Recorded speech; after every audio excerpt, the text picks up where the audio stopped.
The psalmist said these simple words, "Will you not revive us again, that your people may rejoice in you?" That's our hope and our prayer, that God will do just that. Evangelist Cory has come to be with us today, and he's had his cheek pinched already and say, "My, how young you are," by so many people. But he shared with us in the morning service, and we appreciate his ministry to us. He is part of the Marion, Indiana family, I guess. He's living there as home right now and lives with 400 girls in a dorm. Well, his wife's the dorm mom. That's what it's all about. But he's going to come and share with us, and we'll learn more about him as the week goes on. Come and share with us, Brother Cory.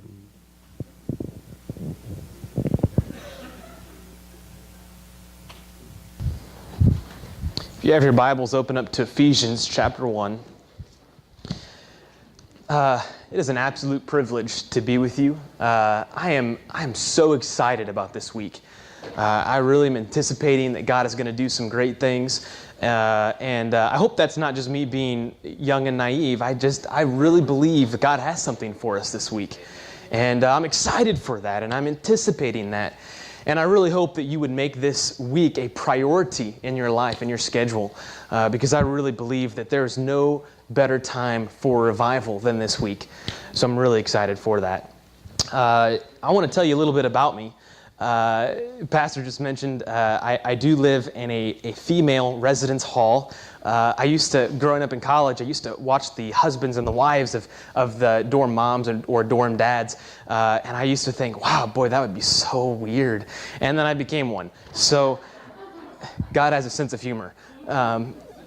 But I enjoy being here. I had a great time in the first service.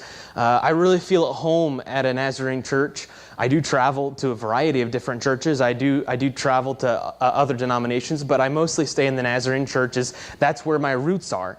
I've grown up in the church ever since I was a little kid, a little baby. I've grown up in the church. In fact, there have been stories that have been told that my mom was pregnant with me, and she was singing in the choir, and she hit a high note, and I just popped on out. So I really have. I've been a part of the Nazarene church. We were not at church every single day the doors were open. You see, we were the ones who unlocked the doors. I mean, I've been a part of the church. I grew up, I was homeschooled. I was second in my class, which you look at and say, how is that possible? I have an identical twin. Second in my class. But, we've been a part of it. Whenever we did homeschool, we went to church to do homeschool, just a Nazarene church, and my dad's a Nazarene pastor in Marion, Indiana. And so I really do feel at home, and I am so excited to be here with you and to look at what God has for us this week for revival. We have Ephesians chapter 1. If you would stand with me at the reading of His Word. Ephesians chapter 1, just going to read 2 verses. That's what Paul says in verse 18. I pray that the eyes of your hearts may be enlightened, in order that you may know the hope to which He has called you, the riches of His glorious inheritance in His people, and His incomparably great power for us who believe that power is like the working of His mighty strength. God bless the reading of His Word. You may be seated. In this passage, Paul is, of course, he is going through a prayer and thanksgiving for the Ephesians. And he does this typically in many of his Gospels. And in this particular passage, I remember passing through this. And you know those passages that just somehow seem to stick out to you? It's almost like the words pop off the page and you look at that and you say, that really is significant in my life. And I remember reading this and it just seemed to pop out in my mind. The words popped off the page and I thought, man, this is significant in my life. And I realized someday that this is something that I need to be preaching, and this is a powerful Word of God. And I've spent most of my time in the book of John, which this week we'll spend a majority of our time in the book of John. But I really felt led to go through this passage in this particular verse. We have in verse 18, Paul says, I pray that the eyes of your heart may be enlightened, in order that you may know. Now, there are two things in this passage that Paul wants you to know. The first thing he wants you to know is the hope to which he has called you. That's the first thing he wants you to know. Now, we're not going to talk about that in this service. That's another sermon. But in verse 19, he says the second thing that he wants you to know. And he says in verse 19 that he wants you to know the incomparably great power for us who believe that power is like the working of his mighty strength. So what Paul says is he wants you to know the power of God. And he says in verse 19 that the power of God is incomparable. Now that word incomparable, and you should know something about me, I took in college, I was a ministry major, and in college I took 2 years of biblical Greek, which just tells you that I know enough to make me dangerous. So I looked at this word for incomparable to look at what this meant.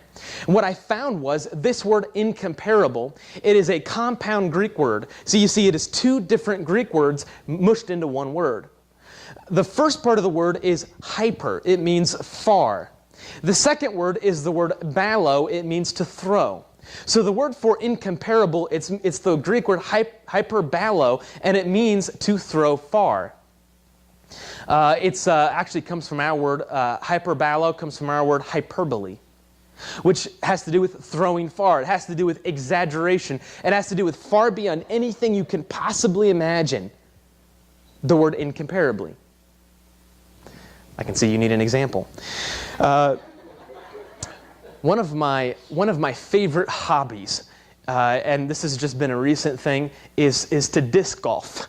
Anybody in here disc golf before? There's a few people, actually not very many. Wow, man, you guys you're not living in West Virginia until you've disc golfed. Indiana, we have disc golf. I'm sure you do here too. Disc golf, what it is you take these, it's kind of like golf. You've got 18 holes, and you've got this basket and these chains, and you got to get this disc into this basket. Now, it's not a frisbee, it's a disc. Well, it looks a lot like a frisbee. So, yeah, okay, fine, I'll give it to you. Frisbee golf. It's disc golf. All right, so you got this disc. You got this, smart Alec. I'm just kidding. You got this disc, and you've got to throw it into the basket. Now, the first time I ever went disc golfing, I went in Tennessee, and I was doing it was like a revival conference type of thing. And while I was there, I went out disc golfing with a group of guys. I've never gone disc golfing before.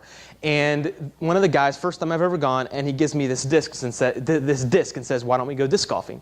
So I was like, "Sure." So we go on out, and he tells me to go first. What I didn't realize about this guy is he is a semi-professional disc golfer.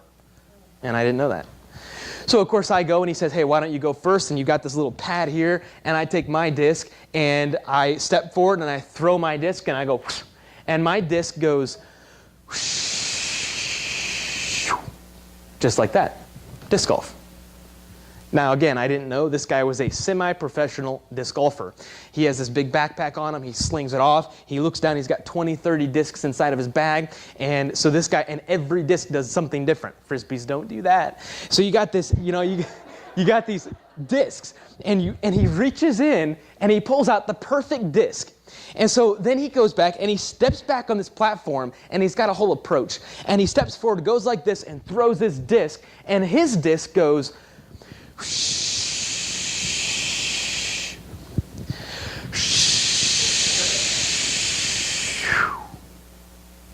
hyperbole. It means to throw far. You see, it means to go far beyond anything you can possibly imagine. It's hyperbole, just like disc golf. It means to throw far, to throw further. And this is what Paul is saying about the power of God. See, he says the power of God is hyperbole. It's far beyond anything you can possibly imagine or conceive of. It's exaggerated. That is the power of God. In college, I took a class on eternity. It was a whole class on it, and by the end of the class, they came up with the single conclusion that we can really never fully understand and comprehend the eternity of God. And I'm thinking, wow, I need a whole class to tell me that. And I took this whole class on eternity. And one of the things that they said, in order to describe eternity, there were these group of people called the Puritans. They were the people that they lived in England, and they came over to America to escape persecution. And they had this idea, this way of explaining what eternity was like. What they said was, imagine that you take the world, the earth, which is 25,000 miles in circumference, and imagine as if that world is all sand, one big ball of sand. And then every 100 million years, a little bird flies to the earth and grabs one little pebble of sand and puts it in a cup. And what the Puritans said, that by the time you got to the end of every single piece of sand in 25,000 miles of circumference, that only by the time you finished all that sand, eternity would just barely begin to exist. That is the eternity of God. See, we really cannot understand the eternity of God. See, it's infinite.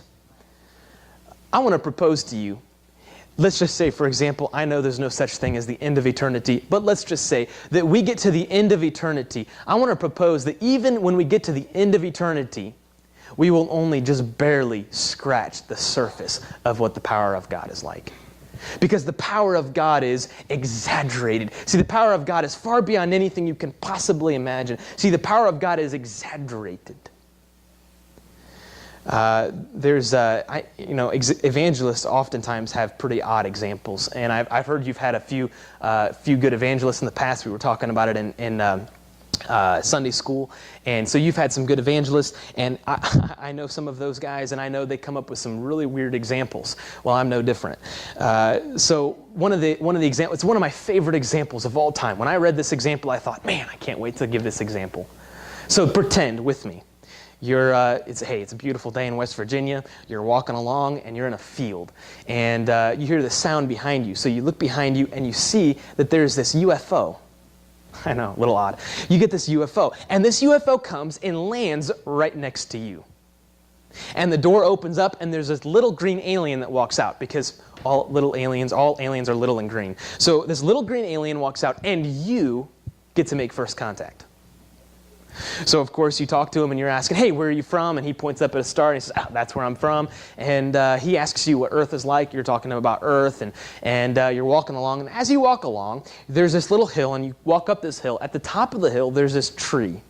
Well, you get closer and closer to this tree, and you begin to see the branches, and then you begin to see the leaves. And as you get really close to this tree, you notice at the very edge of this leaf, there is a little tiny dewdrop.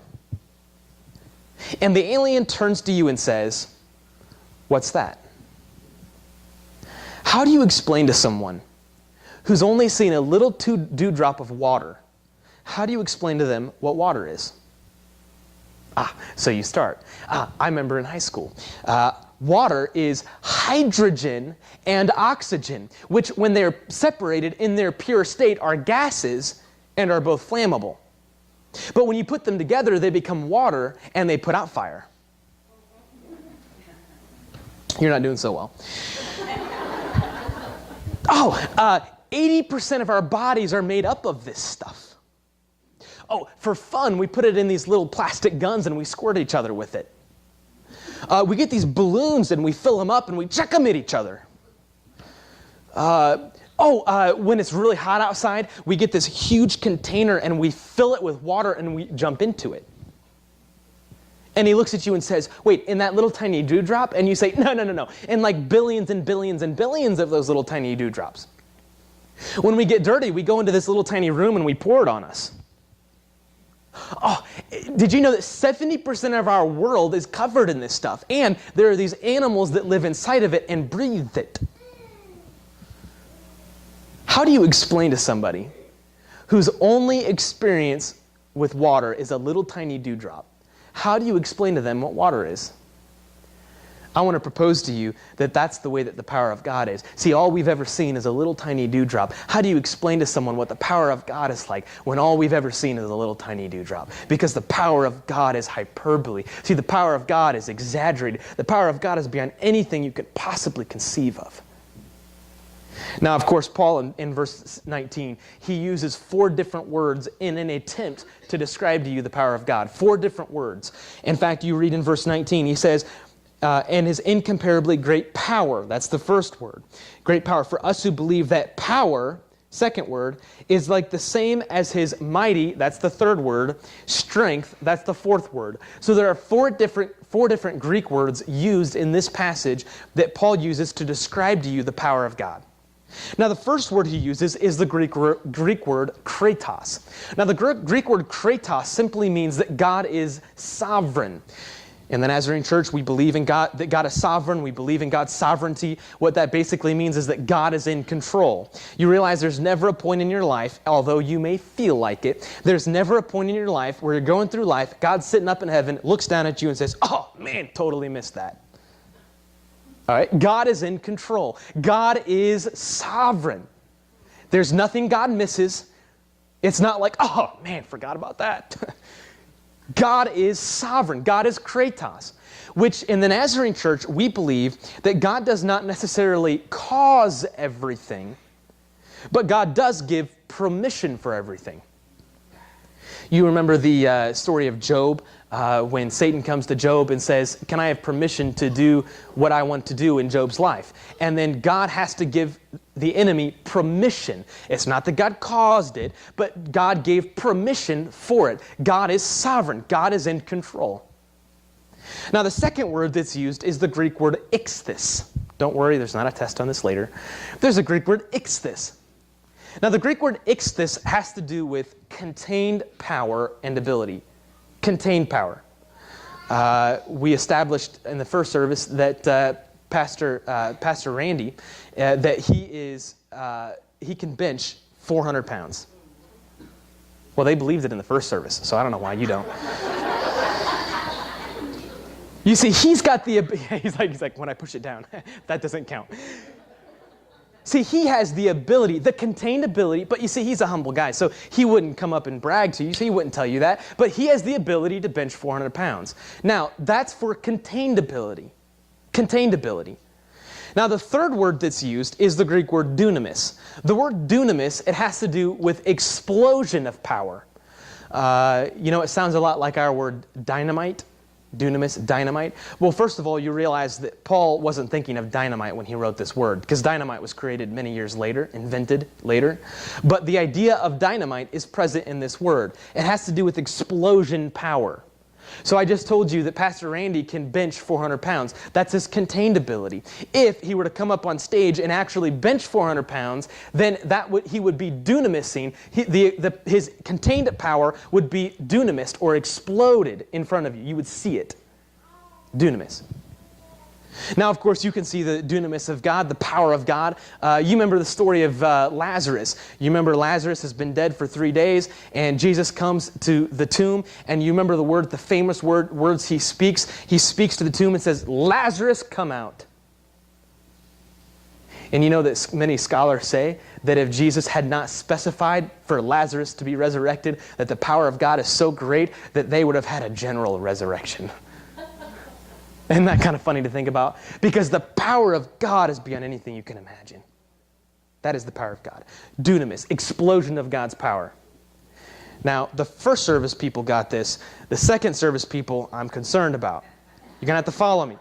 I'm just kidding. You're going to have to follow me on this. So, ichthys is contained ability. Dunamis is the explosion of that ability. But the dunamis is always limited by someone's ichthys.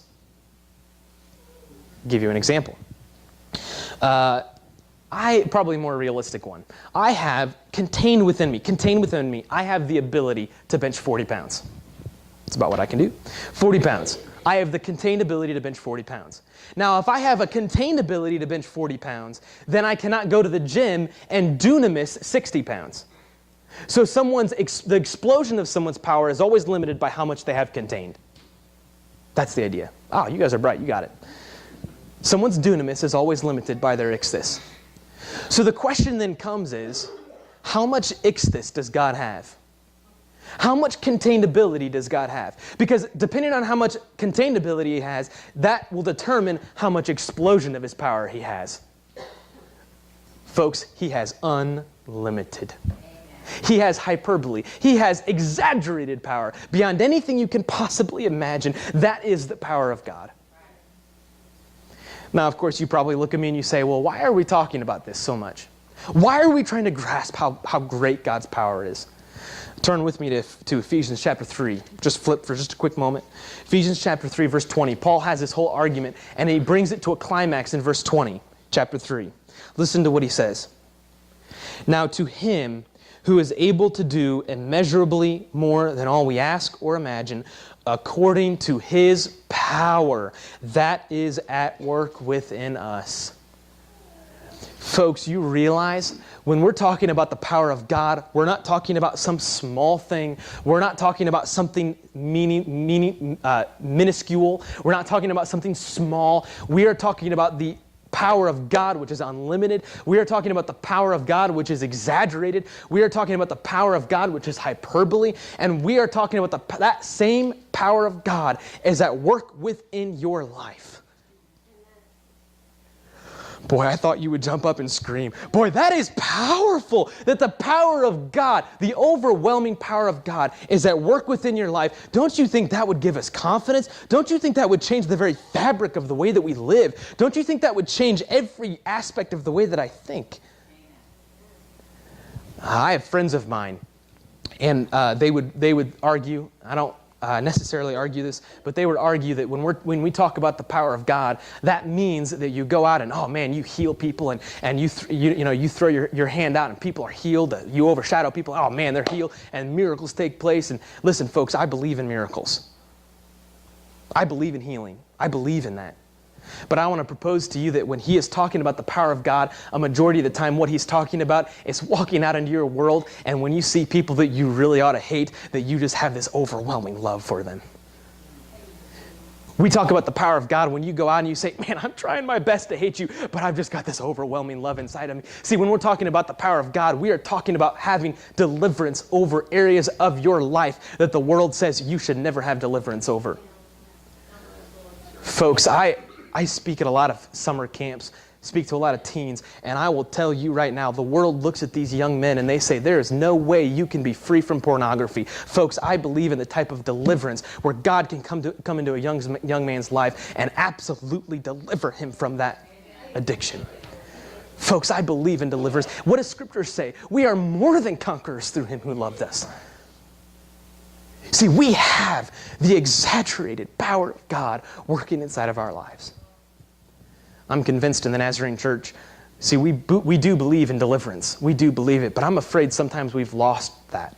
See, I believe in deliverance. You say, what do you mean by deliverance? I'm talking about the type of deliverance where you can say, listen, I've been an alcoholic for X amount of years, and I am no longer an alcoholic. Listen, I'm not against the AA program, and I'm all for it, the 12-step program. I'm all for it. But there's one thing I cannot buy, which is if you've been into AA for 20, 30, 40 years and you've been free from alcohol, you still stand up and say, I am an alcoholic. Folks, I believe in the type of deliverance where you are not an alcoholic. God has delivered you. I believe in deliverance. You say, well, is there a process involved? Well, sure, there's a process involved, but I believe in deliverance. I believe in the power of God. I just believe he's big enough. So where is it in your life where you need the power of God? You see, I believe there's one of two ways we can live. We can either live out of our own strength. We can live out of our own ability. We can live out of our own weakness. Or we can say, I give all that up and I live out of his power and his ability. And I want him to be the Lord of my life. And I think every single one of us in this room can resonate with that. Because I think every single one of us, including me, has an area of their lives where they would say, listen, I've been doing it on my own strength. I've been doing it on my own. I've been trying my best. I have good intentions. But I think the reality is that every single one of us in here could say, there is an area of my life where I have not surrendered it to him, to let him work in my life. Folks, I really want that in my life. See, I'm 26 years old. Not 19, I'm 26. I'm 26 years old, and I'm married to a beautiful young girl who is about 4'11", this tall, cute as a button. I have no idea what it's supposed to be married. I have no idea how to be a husband. But folks, I have dedicated my marriage to allowing the power of God to be present in my marriage. You have families. What would it be like if you said, I want the overwhelming power of God to be present in my family? How do you think that would heal your family? How do you think it would heal your marriage? What do you think it would do to your world? What would it do to your church? Folks, what would it be like if the power of God came into this place? Wouldn't people on the street corners be saying, do you see what's going on at that Nazarene church? There's something happening. People are being delivered over things that the world says you shouldn't be delivered over. Don't you think a world would be coming in and saying, I want what you have? Where is it in your life where you'd say, I just need the power of God? I think every single one of us has to respond to this. Probably pretty easy at revival just to pray, and I want to set the tone of this morning. It's probably pretty easy, especially on Sunday morning, just to pray and dismiss you. But folks, revival does not happen until we have responded. Revival cannot happen until we come to a place where we say, Jesus, I give it all to you, and I'm going to start revival not on my own strength, but I'm going to start this revival and go through revival saying, Jesus, whatever you want to say to me, whatever you want to do in my life, I release it to you, I surrender to you, I give it all to you. Only then can we have revival. Jesus, we are so overwhelmed by the reality of your presence in our lives. We are overwhelmed by the fact that you and your overwhelming power would come into our lives and that you would begin to produce in us what we've never been able to produce. That we would begin to love like we've never been able to love. That we'd be able to do things we've never been able to do and produce what we've never been able to produce. That you would come into our lives and make us into what we've never been able to make ourselves into. And if we were honest with you this morning, I think we could say that we're not bad, we're not evil. It's not that. Just the fact is we've been doing it on our own strength. I've been coming to church, yeah. I've been praying, yeah. I've been doing all the religious thing. I've been doing all the right steps. That's not a bad thing. It's not that we're bad. It's just the reality is we've not been doing it out of your strength. Folks, are you exhausted of that? Jesus, I want revival to happen in my life. I want to experience you like I've never experienced you before. Jesus, could you do something in my life that you've never done before? Jesus, this burns in my life. With every head bowed, every eye closed, would you stand to your feet?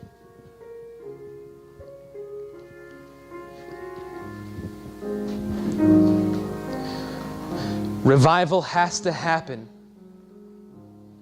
at a place of response. We cannot walk from this place and say, well, that was a good message. We have to respond to this message. I have to respond to this message.